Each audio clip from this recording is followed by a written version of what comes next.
আজি government of আসামৰ যেটো cabinet আৰু যে গভৰ্ণৰৰ যে ডিসিশন হেতু আমি UPPL দলৰ তৰফৰ পৰা ওয়েলকাম জনাইছো আৰু ধন্যবাদ জনাইছো। এটো এটা ভাল এটা ডিসিশন হৈছে আৰু 32 লাখ জনসাধাৰণে তেনেকৈ এটা ডিসিশন বিচাৰি আছিল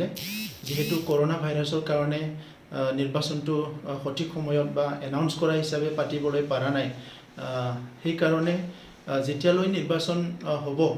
তেতিয়ালৈকে গভৰ্ণৰৰ হাততে BTC প্ৰশাসনৰ দায়িত্বটো থাকক আৰু এজন দক্ষ বিষয়াক ইয়াৰ দায়িত্ব দিয়া যাওক সেই কথাটো সবে বিচাৰিছিল আৰু এই ডিসিশনটো লোৱাৰ কাৰণে মহামান্য গভৰ্ণৰ প্ৰফেসৰ যোগেদিশ মুখী ছাৰক আমি ধন্যবাদ জনাইছো আৰু আমি সকলো আশা কৰিছো যে তেখেতৰ নেতৃত্বত আমাৰ প্ৰশাসনে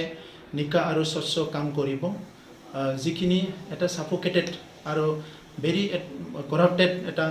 পৰিৱেশত আমি আছিলো, যেটা কৰাপ পৰিৱেশত আছিলো, সেইবিলাক নাইকিয়া হ'ব আৰু আমি সকলো এটা সুস্থ এটা প্ৰশাসন পাবলৈ সক্ষম হ'ম এটো আমি আশা কৰিছো। মই তেখেতক ধন্যবাদ জনাইছো আৰু ইয়াৰ লগতে অসমত কৰোনা ভাইৰাছৰ লগত যুদ্ধ কৰি আজিলৈকে সফলতা অৰ্জন কৰিব পৰা অসমৰ মুখ্যমন্ত্ৰী ডাঙৰীয়া আৰু ডক্টৰ হিমন্ত বিশ্ব শৰ্মা ডাঙৰীয়া হেল্থ এণ্ড ফিনান্স মিনিষ্টাৰ তেখেতসকলক ধন্যবাদ জনাইছো আৰু অনাগত দিনত মই ৰাইজক আহ্বান কৰিছো যে চৰকাৰক কোঅপাৰেট কৰিব লাগে আৰু যিখিনি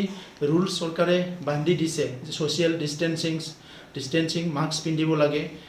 আৰু আমি যেটো স্যানিটাইজেশনৰ কথা যিবিলাক কোৱা হৈছে এটো যাহতে সকলো মানি চলে। মই বহুত সময়তে দেখিছো দোকান পোহৰত আহোতে আমাৰ মানুহবিলাকে সোশ্যাল ডিস্টেন্সও মেইনটেইন কৰা নাই। এই বেমাৰটোৱে যেহেতু এজনৰ পৰা আনজনত টাচ হলে বা ওচৰত গলে বিয়পায় তেনেহলে আমি সোশ্যাল ডিস্টেন্সটো মেইনটেইন কৰাটো আমাৰ সকলোৰ দায়িত্ব।